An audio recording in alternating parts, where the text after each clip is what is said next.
title of the talk by David Curson tonight is Can Floating Islands Save Endangered Seabirds in Maryland's Coastal Bays? Colonial waterbirds that depend on islands for nesting in Maryland's coastal bays have been steadily declining in recent decades, due largely to the erosion and loss of their nesting islands. 3 species, common tern, royal tern, and black skimmer, are now listed as endangered in the state of Maryland and are at risk of disappearing from the coastal bays as breeding species. A new partnership of Audubon Mid-Atlantic, Maryland Department of Natural Resources, and Maryland Coastal Bays program is trying to reverse downward population trends by installing artificial nesting platforms as part of a larger strategy to expand breeding habitat for these birds. The first year of this project was 2021 was a promising start, and they will talk about this more. So Dr. Curson has been a part-time instructor in the Advanced Academic Programs Environmental Science and Policy program at the Johns Hopkins University since 2003, where he teaches principles and methods of ecology and methods in field ecology. He is director of bird conservation at the Audubon, Maryland, DC, the Maryland State Office of the National Audubon Society. Dave's career includes wildlife ecology research and conservation practice in the United States and his native England. He received his Bachelor of Science in Ecology at the University of East Anglia and received his Master of Science and Doctor of Philosophy degrees in the Department of Wildlife Ecology at the University of Wisconsin-Madison. His graduate research focused on the ecology and behavior of brown-headed cowbirds and their hosts in northern New Mexico. Since 2004, he's overseen the Maryland DC Important Bird Areas program and implemented conservation projects for birds and their habitats in Maryland, as well as leading grassroots advocacy and policy work. In recent years, Dr. Curson has focused on climate adaptation of coastal systems and their obligate birds, leading innovative projects in tidal marshes and seabird nesting islands. He serves on the management board of the Atlantic Coast Joint Venture, a regional partnership to restore bird populations and habitats. And he served on the Adaptation and Response Working Group of the Maryland Climate Change Commission, helping the state of Maryland to identify scientific options for adapting to climate change. So we're really honored and pleased to have Dave give us a talk tonight. Slide here. Yes. So I'm delighted to return to Montgomery Bird Club. I think this is the 4th time that I've presented to you in the past. Well, I've been in this job for 17 and a half years now, so quite a while. And I always enjoy talking to this group. It's a very enthusiastic group, and it's great to share my work, or Audubon's work, with you. I'll give you a couple of updates about the organization first before I talk about the particular project here, and that is that in the past year, Audubon Maryland DC has merged with Audubon Pennsylvania to create a new regional office called Audubon Mid-Atlantic. And this is a really wonderful development because it really it increases our staff capacity. And now we have people responsible for functions like communications and fundraising and other things that we didn't really have much of before, when we were just a small single space office where I was doubling as the interim executive director for quite a few years. So this is a great development, and I think it will lead to growth in our conservation programs. So I'm really excited to talk to you today about our kind of most recent conservation program that we really kicked off last year with these floating islands. And Scott told you a little bit about it in the introduction. You can see here on this very first slide that this is a 3-way partnership with Maryland Department of Natural Resources and the Maryland Coastal Bays program. And a very effective partnership it's been too, and continues to be. Okay, so let me start off by giving a little bit more detail on the rather sad and worrying declines of these three colonial water birds that I'm calling seabirds today in the coastal bays. The coastal bays is very different from the Chesapeake Bay in that it's much saltier water. It's a more fully marine environment than the Chesapeake Bay. And through the Ocean City Inlet and also right across Assateague Island, you have close access to the ocean. So the bird life reflects this more marine quality. And this is the only part of the state where black skimmers regularly nest, and royal terns too. So black skimmers in the 80s, they were relatively common. There were over 200 pairs of skimmers nesting in the coastal bays, but they have declined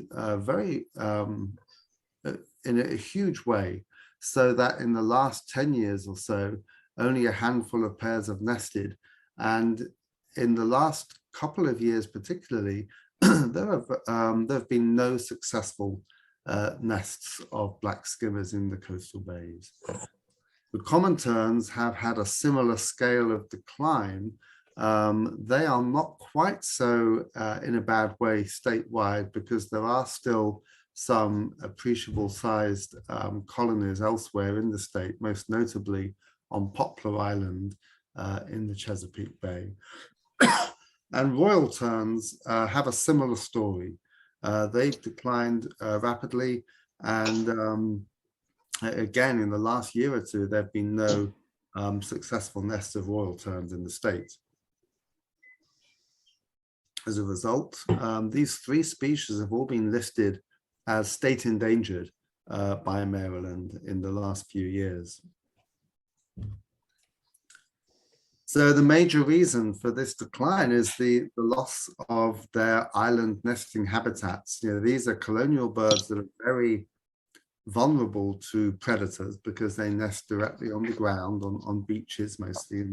And this means that they are dependent on islands for nesting if they want to get away from mammalian predators. And in the coastal bays, there's a number of islands that have historically served as colony sites. And the most notable of these, most well-known, is Skimmer Island. And you've all looked at Skimmer Island from Hooper's restaurant just before you cross over to Ocean City in the spring, and seen all kinds of terns and herons and egrets nesting on it in the past 10, 20 years. Well, the island has eroded really badly. Here's a photo from July 2010. And you can see from the next picture is 11 years later. This is last spring. And you can see that the island is much reduced. There's no vegetation on it. And also the footprint of the island has shifted. So the currents in the coastal bays move these islands around. And naturally, there's a very dynamic process in these coastal bay systems all the way up and down the east coast of the United States, which is that breaches in the barrier islands tend to shift the patterns of currents and erode islands, but then deposit sand elsewhere. And so these barrier island coastal bay ecosystems are naturally very dynamic. Well, in the coastal bays, what we have is a stabilized inlet at Ocean City and no more breaches in Assateague Island. And what this has done is it's taken a very dynamic system and turned it into one that is much less so. And the trend with these sand islands in the coastal bays is basically for them to be lost due to sea level rise. And they're not now being replaced because there's no influx of sand, which naturally forms new islands. And here's a photo from last autumn. And you can see at high tide, this is near high tide, and the island is virtually all underwater. These herons and gulls and other birds are standing kind of in ankle deep water. But you can see that this is not a place where any self-respecting bird could actually nest. So this is a really worrying trend, and island loss is the big problem for these birds. Now, there are one or two other problems as well. We do see some human disturbance on islands in the coastal bays, especially around Ocean City. And this photo shows Tern Island, which was actually created by the US Army Corps in 2015. And the DNR did not post it for the first part of the season. And a lot of visitors, vacationers, went and parted on the island. And even on islands that are posted, you do get people showing up and walking their dogs, which is a huge problem if you have a nesting colony of birds on them. One thing that Audubon started doing a few years ago was actually putting up signs made from using kids' artwork. The Assateague Coastal Trust has a little group of kids called the Coast Kids, and we got about 10 of these children to produce artwork, and we created signs that then Ocean City, the town of Ocean City, helped us to put up at boat ramps and bait and tackle shops and restaurants and places where boaters go. And so we hope that these signs are somewhat effective in educating boaters to steer clear of nesting islands. I guess time will tell as we go forward as to how successful this is. Now, a third reason for the decline of these of terns and skimmers is predation. On the truly remote islands, mammalian predators can't really reach them, but there's a few avian predators that can really cause damage. Crows and herring gulls and great black-backed gulls, you might realize would be problems. Okay. Dave, you may need to unmute yourself. Great, thank you, I'm back. So one bird that you might not have thought about as a problem for these terns is great horned owls. And the big problem here is that if a great horned owl finds a colony, they will start eating the birds. And you can see this photo from a few years ago showing a great horned owl taking an adult common tern on Skimmer Island. And of course, because the owls strike at night, the birds can't defend themselves. Common terns are very aggressive in the daytime, and they can drive off crows and gulls just in their sheer numbers, but they can't do anything about an owl turning up at night when they're roosting. So this is another problem. Okay, let's see. So just a reminder that the coastal bay system is an important bird area, and it's important for these, populations of these colonial nesting waterbirds, but also wading birds. One of the largest colonies of herons, egrets, and ibises in Maryland is actually in the coastal bays at South Point Spoils. And then there's about 30,000 waterfowl that spend the winter. So that's another important concentration of birds. And finally, the salt marshes around the edges of the coastal bays are globally important for salt marsh sparrow. And these marshes here in the coastal bays are probably the best quality marshes for the salt marsh sparrow in Maryland. So 3 years ago, Audubon produced this report, which detailed the fate of these colonial waterbirds and their nesting islands. And it really tells the story of the reduction and loss of these islands. And you can see from the symbology on the map here, just how many of these islands have severe problems from all of these threats. You've got erosion, disturbance, and predation, and then the red showing sharp declines in the different groups of birds that are there. And you can find this report on Audubon's website if you want to see it. Just kind of overlaying a little bit of species detail from some of our target species here.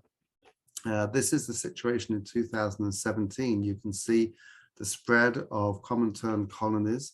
One large colony up on the Delaware state line, another 151 pairs at Skimmer Island, but otherwise just very small colonies of common terns. And today, there are almost none of these colonies left, very few indeed.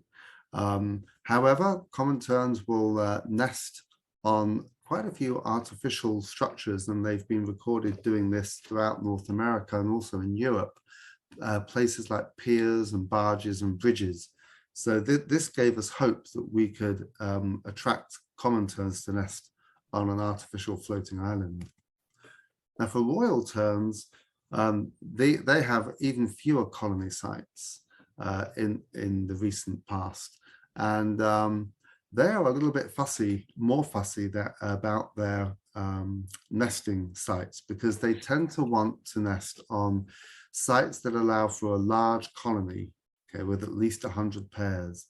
The young get together after they hatch and they form a creche, and they like to kind of walk around. So they need a fairly large island that allows them to do this.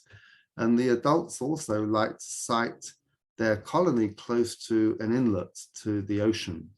So for these reasons, royal terns are a little bit trickier to cater for than common terns in conservation terms.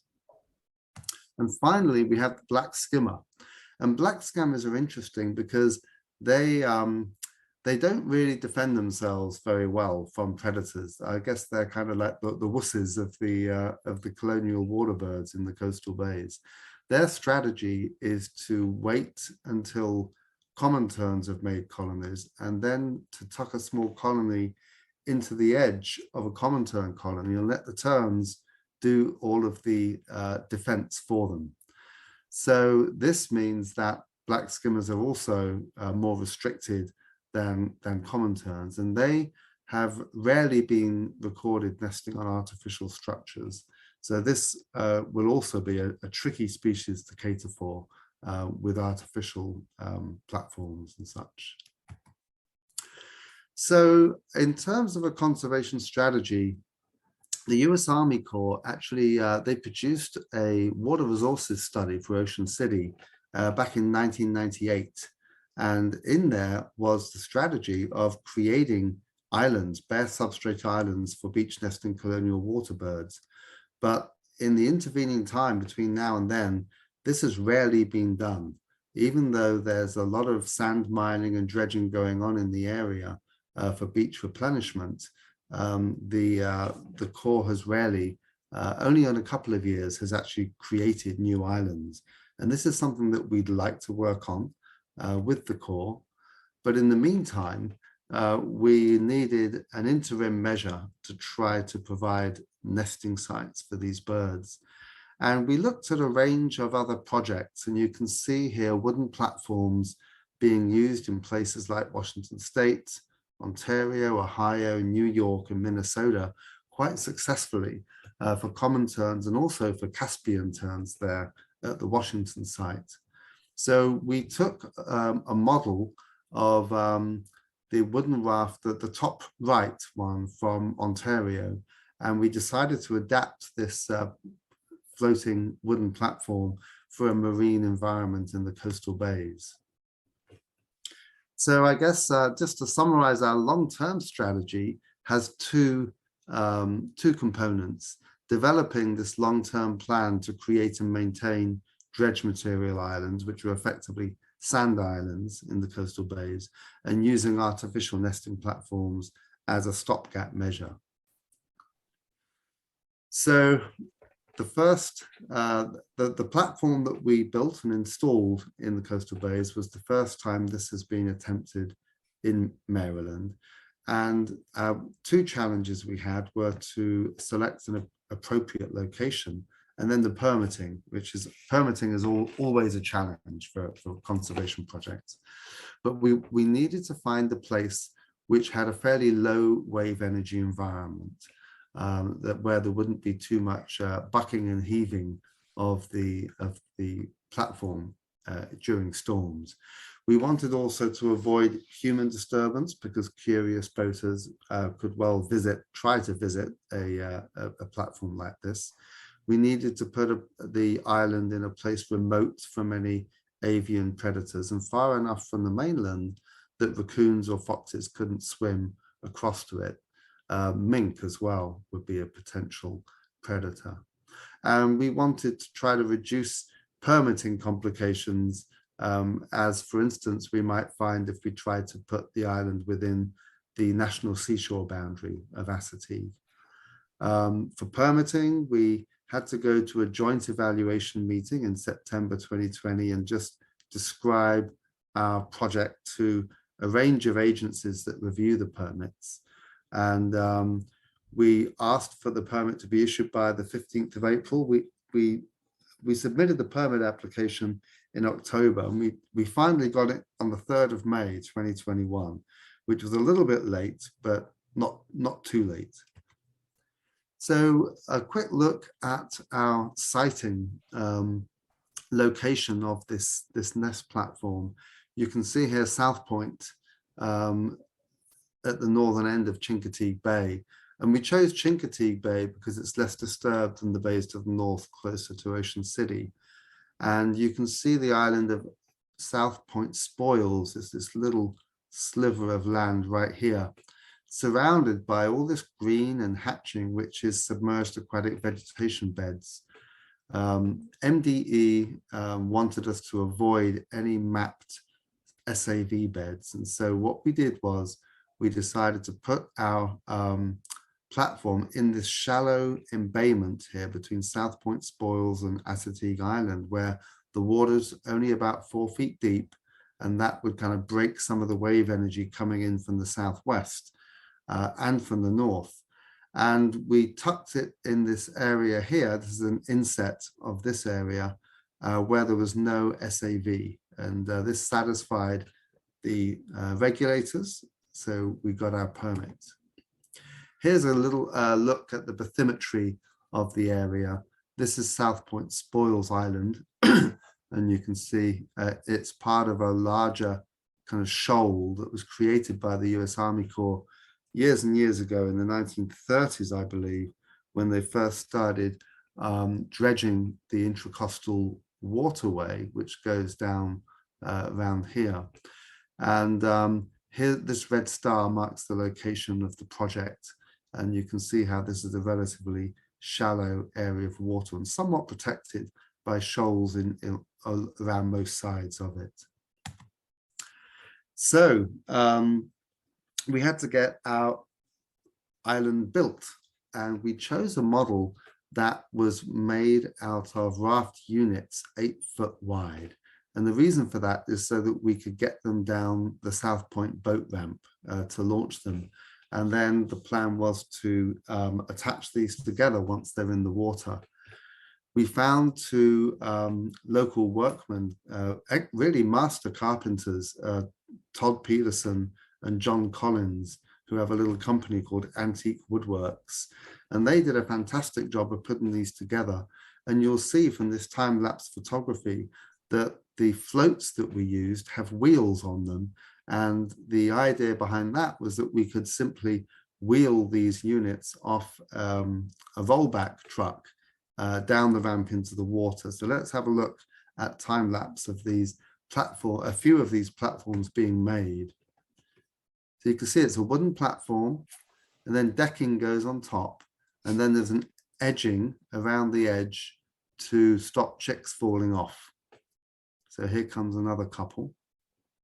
And then the floats are put on. There's 8 floats there, and 6 of them have wheels on.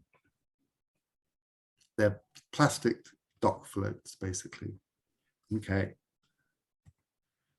So we, the day after we got the permit, we convened at the South Point boat ramp and launched our raft units. You can see one unit coming off the rollback here. That was provided by the Maryland Forest Service. The employees came and volunteered their time to help us on this day. And once in the water, we attached 2 subunits together to create a 16-foot by 16-foot unit. And then we loaded crushed clamshell on. We had a big pile of this delivered to the dock. and we wanted 2 inches of clamshell across the whole surface to act as a nesting substrate for the terns. So you can see some of our volunteers here and myself about to start raking. So we raked the clamshell out, and we had 4 of these double units. And so that when they were attached together, they would create a 32-foot by 32-foot island. So to get them out to the project site, we had to tow them. And you may recognize here Jim McCann from the Department of Natural Resources towing one of the units, raft units, out to the project site. And we had to go really slowly because of just the drag created by these rafts. And so 2 miles an hour took us an hour to get to the project site, where with a fast boat, you could do it in 5 minutes. You can see we've got a few, 1 or 2 decoys sitting on there. I'll talk more about those in a minute. Now, once we got the 4 double wide units out there, we put them together. And here's one of the really fantastic things about the design of this island that Dave Brinker and the 2 carpenters came up with together. Basically, these units are latched together with galvanized steel hardware. And this allows the 4 quarters of the island to move somewhat independently as the swell comes and moves underneath them. And this is quite an ingenious design. You'll see later just how useful it is. Dave Brinker managed to kind of set up a drone photograph of the top of the island once we'd put it together. And we used this to kind of map out the locations of common tern nests. So we used 1 or 2 little tricks to help us attract terns to nest on the island. We use social attraction. So there's 2 parts to this. One is about 25 tern decoys, which were scattered around on the surface of the island. And you can see we had common tern decoys and black skimmer decoys. And these were created by Mad River Decoys, a company. There's actually an offshoot of National Audubon based up in Maine. So I think we probably got a discount because of that. But so we put the decoys on the island, and then we also had an audio lure. So we had speakers, 2 speakers broadcasting the sounds of common tern calls of an active colony during daylight hours. The sound system was powered by a battery that was powered itself by a solar panel. And Dave Brinker helped me put together this presentation, and he designed this circuitry. So he wanted to put in a little map of actually how it was put together. There's a picture of Dave. For those of you that don't know Dave Brinker of the DNR, he is a field biologist extraordinaire.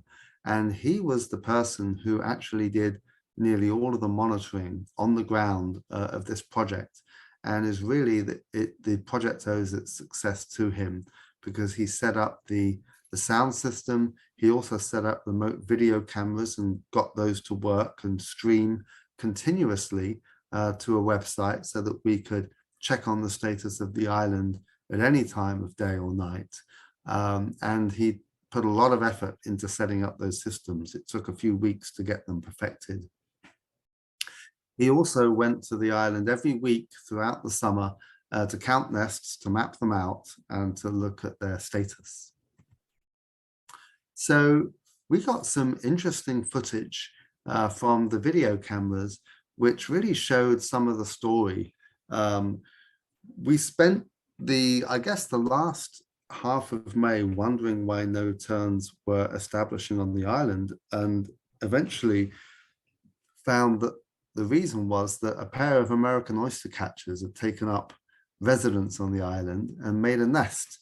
And here's some footage showing what those oyster catchers did. So here they are calling and being territorial and chasing off any common terns that come on the island. So they did this for quite a few days. And ultimately, what happened was a pair of herring gulls came along and ate the oyster catch chicks. Now, normally this would be a conservation tragedy, but for us, it was a real blessing because then the DNR were able to go out there and dispatch the herring gulls. And this then left a vacant island that the terns could actually come and colonize. So by the middle of June, we had our first common tern egg. 23rd of June was the first egg that was found, and the first chick hatched on the 15th of July. In late June, we got some nice footage of a number of pairs of common terns just doing what common terns do at the colony. So you can enjoy this video here. Here they are doing portrait dances, a little bit of antagonism between neighboring pairs. But you can see it's a kind of a busy colony scene. And this is around sunset. You can see gentle movement in the different raft units as well. Another thing I should point out here is that we made these chick shelters, these little wooden structures. Some of them were triangular, some of them were rectangular. We experimented with a couple of different designs, and these are to offer chicks protection from the sun, from dehydration, and also perhaps from any gulls and other predators that might come onto the island. So here's some videos showing some colony defense. So you see here a gull has landed on the island just really to eat a fish that it's caught, but the terns are actively trying to chase that off. And this is a really nice piece of footage of the first chick. Dave Brinker put a GoPro camera unit next to the sitting bird and managed to capture some action between the parent and the chick here. This video is always a winner when I show it to Audubon chapters and garden clubs and groups like that, because who can resist a little fluffy common tern chick?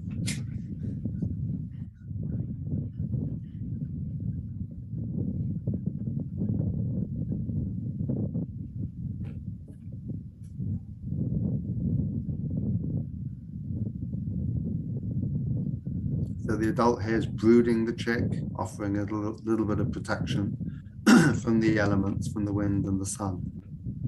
But the chick wants a little bit of attention. It's probably getting hungry. So he's up and about, trying to get some, seeing if mum or dad there has any food.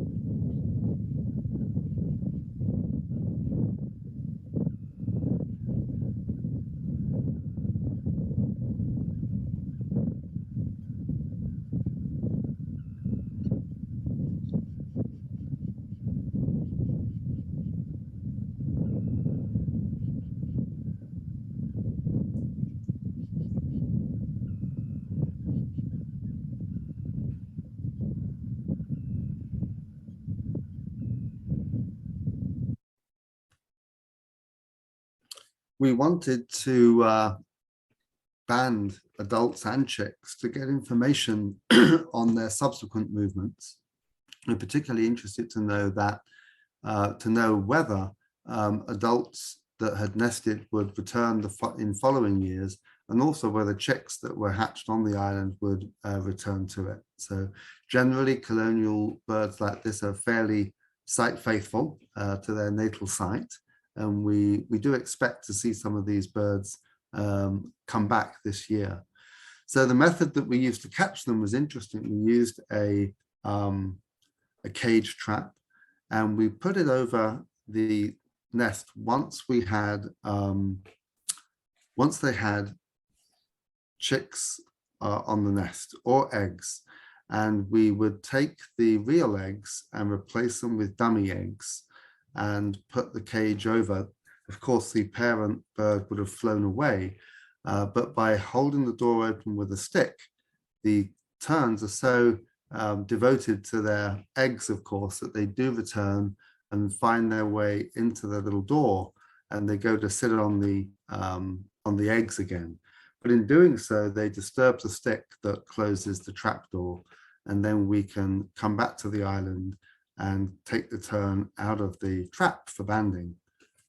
And you can see we used metal bands, the USGS bands, and also a field readable numbered band as well on the other leg. Here's Dave Brinker again, who led the banding effort with an adult common tern. All set. Bye. Bye-bye. So some interesting aspects of breeding biology of these terns is, of course, in order for the chicks to grow, they need a reliable and appropriate food source. And several colony sites up and down the East Coast have reported changes in fish populations, which can leave small fish species rarer than larger fish species. And so sometimes adults can, the only fish they can find is something that's way too big for the chick. And here's an example of this at the colony site. You can see this common tern has a fish that is way too big for this little chick to eat. And I don't know about fish to know what species that is, but it repeatedly offers it to the chick. And the chick takes it, but simply doesn't know what to do with it. It's too big. A larger chick comes along and says, well, I'll have a go at that, and goes and takes it. And it runs off. But as you'll see in a minute, it returns, and it too can't manage a fish of that size. So the adult takes it and tries again to offer it to its chick.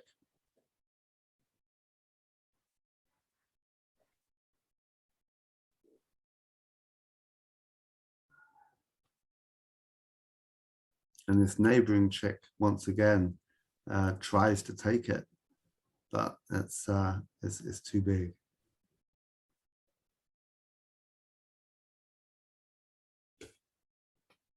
Now, whether this was a really big problem, I'm not sure, but it may be something that we want to do down the road, is to do some kind of forage studies to see what kind of food the terns are bringing back, and to see if there is adequate food. It looks like this large chick finally, I think, maybe, I guess we don't know the conclusion of this one. Maybe it's going to manage to swallow that fish. It looks like it perhaps will. Now, here's a really interesting piece of footage. You may remember last year we had Hurricane Elsa come up the East Coast in July. And by the time it reached us in Maryland, it was only a tropical storm, but it was still packing a punch of 55-mile-an-hour winds. Well, our video feed managed to capture what this looked like on the island. And you can see a couple of things here. One of which is you can see how the 4 quarters of the island are able to move independently to some degree. But of course, there's still quite a bit of vertical movement in those from the swell and the waves underneath. There's also quite a bit of action from waves breaking over the side of the island, and the water's going, about 5 or 6 feet or more onto the island. Now, this may look like a kind of a dangerous situation for nesting terns, but we had 7 nests, common tern nests on the island at this time. And all of those 7 nests were successful. So I believe all of these birds would be incubating eggs at this time. So the eggs hatched from all of the nests that were present at this time. And we found this really encouraging. We found it to be very validating of the design of the island and the whole concept of using these.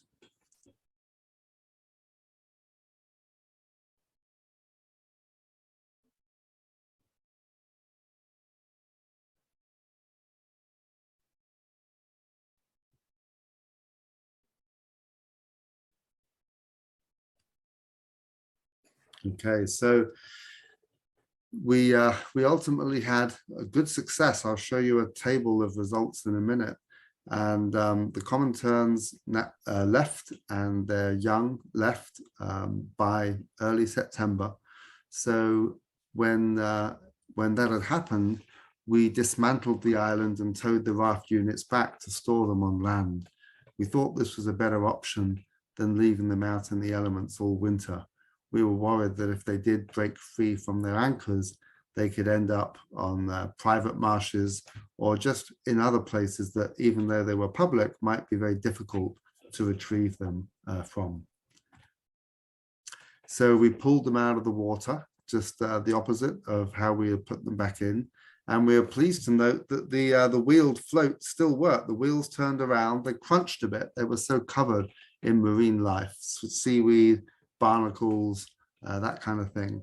But we managed to pull them out of the water and get them on the rollback for storage. So the net results of our first year was that it was a great success. We had 23 common tern nests established. We lost only 3 of those probably to depredation. Eggs or chicks disappeared, and so we assume that was the case. We had a pretty good mean clutch size of 1.8 and an 82% nest success rate, which is really excellent for a colony that starts quite late. And having first eggs in late June is quite a late start for the colony. We're hoping that this year, 2022, we'll be able to get the rafts out there to get a much earlier start to the colony establishment. So ultimately, we had 22 chicks fledged, and we banded nearly all of those, and we banded 19 of the adults. That's 1 member of each pair of most of the breeding pairs. So we're very pleased with the results of this project. And this year, we're actually expanding the size of the island. We're building right now a further 10 raft units so that we will have 9 of the 16-foot by 16-foot units to create a 48-foot by 48-foot island. That's twice as big as what we have now. And our rationale for this is that we want to have a bigger colony of common terns. And if we can get our common tern colony to a pretty impressive size, we may even pull in and attract some black skimmers to nest. So then we'll have 2 endangered species on the island. So we managed to get some pretty good publicity last year through MPT, an Audubon magazine article, and a couple of, several newspaper articles too. And this project was quite popular with the DNR leadership, which is good as well. So they continue to fund it into this year. So I'll be happy to take any questions. Bowen. Hi, Mike, how are you? I'm well, David. My question is, as a practical matter, how large could you make an artificial nesting area like this and expect to tow it out and put it in position during the breeding season and then bring it in during the fall and winter? I mean, have you reached the maximum size, do you think, or how much bigger could you make this artificial area? That's a great question. I mean, I think a really key thing here is that because these islands are modular and that we can tow the raft units out, the 16-foot by 16-foot units out there, it then becomes a case of how many of these things can you latch together? And we don't know the answer to that. A 2 by 2, like the 32-foot by 32-foot works really well. By adding another layer around the edge and making a 3 by 3 array, we think that should work just fine. But we'll see. My guess is that you could just keep adding to it and end up with a huge thing if you really wanted to. And who knows what the future will bring. We may increase the size again. But I think one point I really do want to stress is that the big strategy kind of the what we would really like to achieve is restored natural sand islands. This is what we really need to do to save these birds. And these islands are, these artificial platforms really are an interim measure. How did you keep the platforms from moving? Did you anchor them? And then the second thing I wanted to ask is that what did you put on top of them? They look like shells or something that covered the platforms. Yeah, we did. We anchored them. We had these 25-pound plow anchors. And the way you anchor something like this is you have very long anchor lines. So our anchor lines were actually 150 feet long. And that gives a very shallow slope on the anchor line and allows the island to move up and down with the tides without kind of putting too much tension on them. And luckily in the coastal bays, the tidal ranges are only about 2 feet. So, you know, we don't have to deal with really big tides. You probably couldn't do this up in New England or Canada very well, where you have like a 50-foot or up to a 50-foot tidal range. Your second question was that these are, the nesting substrate is crushed clamshell. And it's exactly the kind of thing that people order for their driveways. So we found these companies were very short of clamshell, and most of their orders were kind of serving, putting it on people's driveways. Finally, we managed to find a place that could bring it from New Jersey. And we got that delivered just the day before we put the island out. So we were a little bit close on the clamshell thing. We were a bit nervous for a while until we found that supplier. And that same supplier, we've already ordered the clamshell that we need. We need 10 tons this year. We used 8 tons last year. So, yeah. Dave, thank you very much. This was a great talk, and the whole concept is quite uplifting. But I was wondering, do you have data on the minimum number of common terns that you would need to attract skimmers? That's a great question. I don't have data on that, but I would. It would be nice if we could get 70 to 100 pairs of common terns out there. And I think that with this larger island, it is possible to get that kind of a number of terns packed on there. And I would think if we got that number, we'd have a reasonable chance of attracting some black skimmers. Be great. Yeah.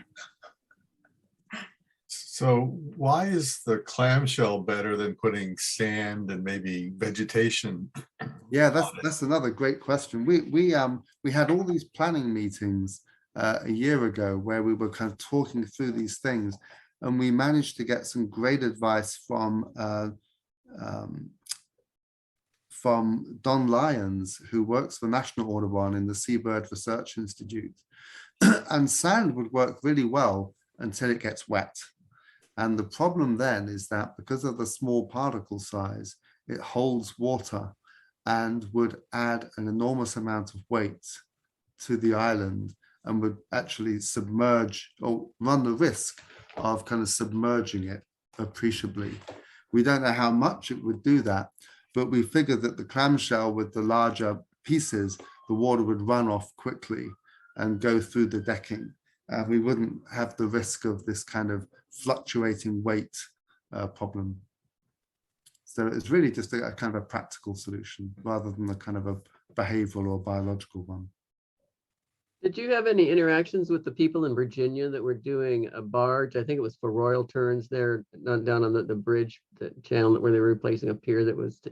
We did, yeah. We talked with them quite a bit. Ruth Butcher is the state biologist who's been working on that. And she sent us data and photos of these huge barges that they installed down there. And they actually had, royal terns and common terns and skimmers nesting on these gigantic barges. And it made us think, that, hey, maybe we should just get a huge barge and stick it out there in the coastal bays. but I can just imagine trying to get a permit for that and what the people of Ocean City would say. So although it would kind of be nice in one way, I don't think it's going to happen. Thanks. Dave, Tom. Dave, hello? Oh, hi, is that Chris? Oh, yes. I just wanted to know, how do you imagine the handoff between the island, the floating island, and a real sand island? When and how do you imagine that? Oh, well, that's a really good question too. I mean, I think they'll overlap quite a bit. So, for the next few years, we're going to need to be using the floating islands, but we intend to create a sand management plan with stakeholders like the Army Corps in the next 2 years. And it would be really nice if we could get the Corps, the DNR, the town of Ocean City, and others to really commit to providing sand for rebuilding these things. And then, to rebuild Skimmer Island in the next 2 years would be wonderful if we could do that, and then work on a few other islands as well. But I'd like to actually have somebody to hire someone that could work with, for Audubon, but also with very closely with DNR and the Coastal Bays Program, and convene all the stakeholders and actually kind of not just a commitment to provide sand, but actually design, where would we create these islands and how they'd be protected in the long term. We might need a little bit of riprap around the northeast side of each one to protect them from nor'easter storms, for instance. So it's, I'm hoping that we can maybe produce a plan in 2 years, and then rebuilding them might take, a small number of years after that. But there's a bit of diplomacy involved. There's kind of competition for the sand. Ocean City wants it for their beach. The Assateague Island National Seashore wants it for the north end of Assateague, which is continually eroding from the north. And we need to kind of play a little bit of advocacy as well, and just kind of try to get the public on the side of, let's kind of give some sand for the birds as well. So we've calculated that it would only take 3% of the sand that is mined annually for beach replenishment to rebuild Skimmer Island.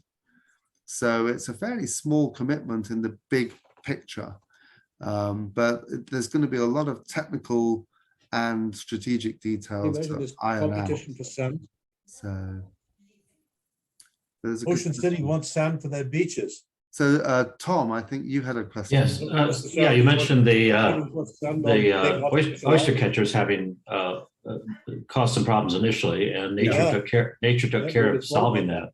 Yeah. So two-part question: what happens in nature? And secondly, if you get these bigger islands, are you going to continue to have a oyster catcher problem, and how would you solve it? Yeah, we could. Well, basically, I think the kind of interaction we saw there does happen in nature. But in nature, generally, there'll be islands large enough to accommodate a pair of oyster catchers at one end and a tern colony at the other end. And the area of the oyster catcher's territory is, well, I guess we know that it's at least 32 foot by 32 foot, right? But it probably is not a whole lot bigger than that. And I can't imagine the oyster catchers chasing off terns that might be, 50 yards away, for instance. So I think it's a scale issue. And of course, we may encounter the same problem even with our larger islands. So I guess we'll have to just hope that the herring gulls come in again. We'll see. We'll just, I bet every year is different. And who knows what challenges we might kind of face this year. Thank you. Yeah.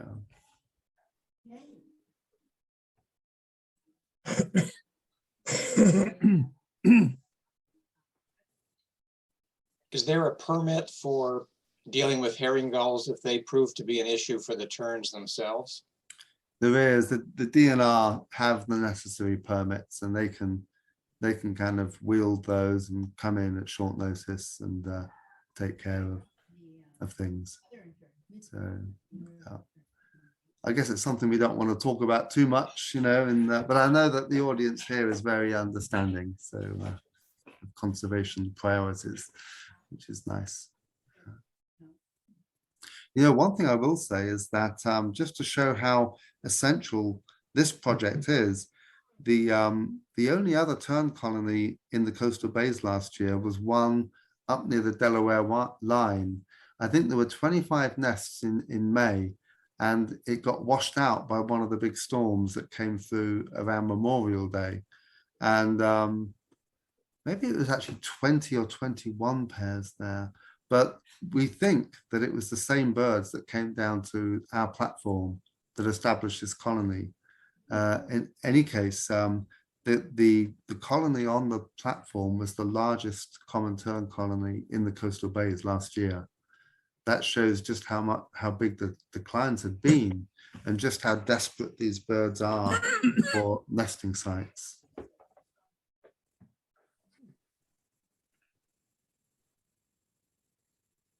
So I have a question.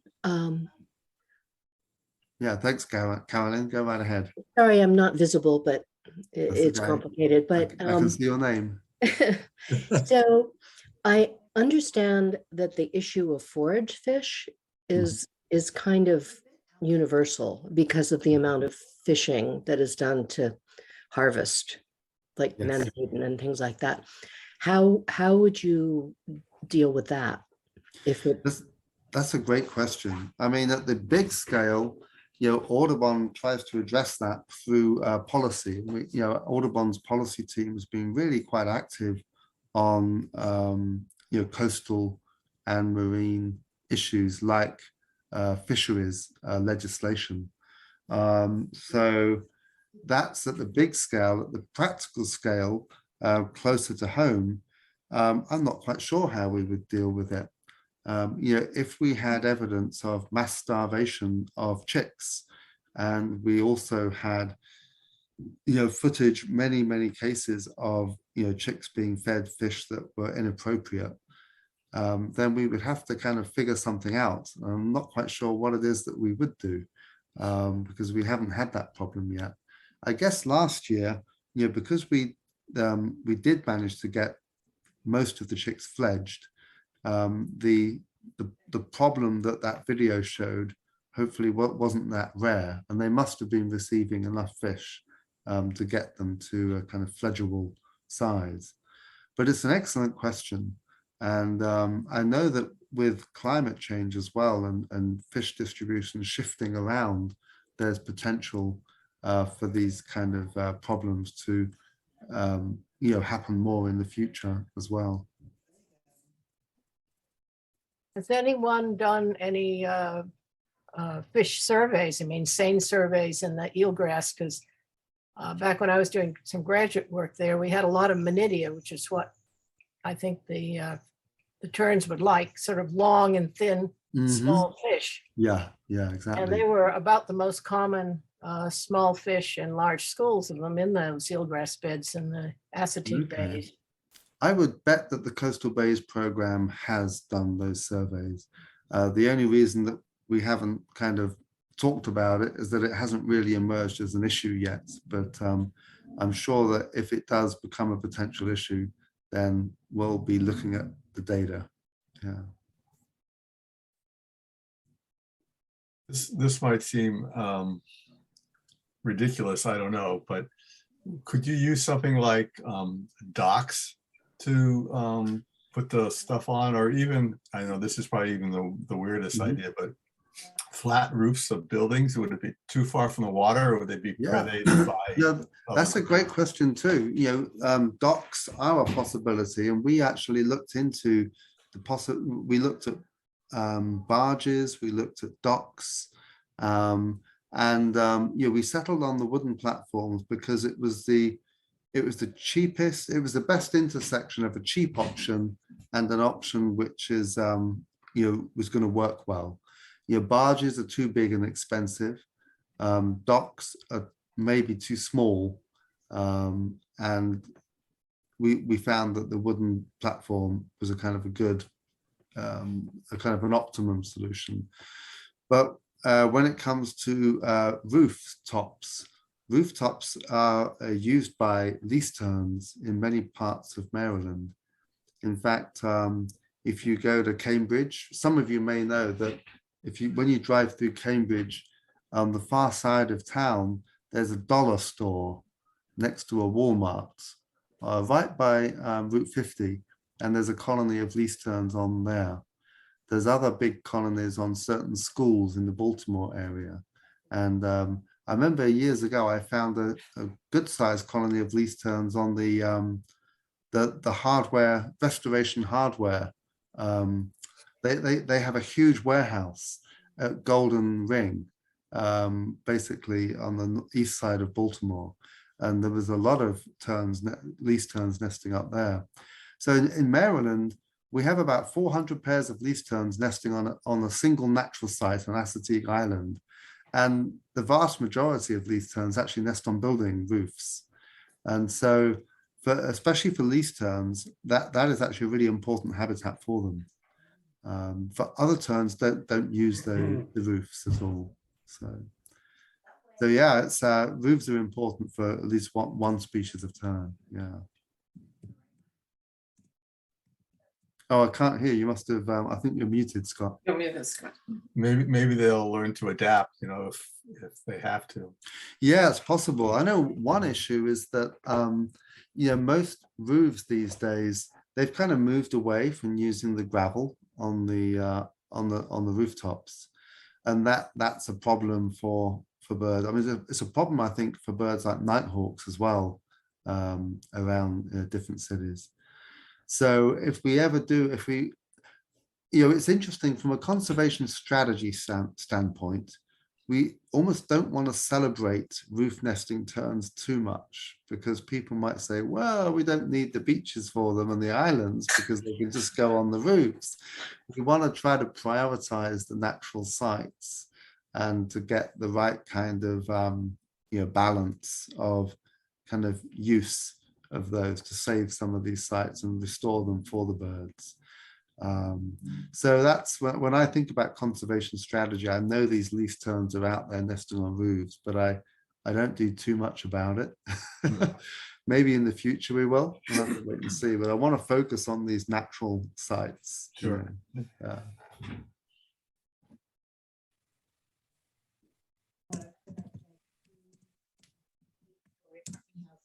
Any other questions? I guess if there's no more questions, I'd just like to thank you once again for taking the time to inform us. It's really fascinating, and we'll keep our fingers crossed that things expand and work out well. Yeah, thanks so much. Thanks for being a great audience and really good questions too. And what we'll do is we'll produce updates, and we'll let everyone know how this season goes.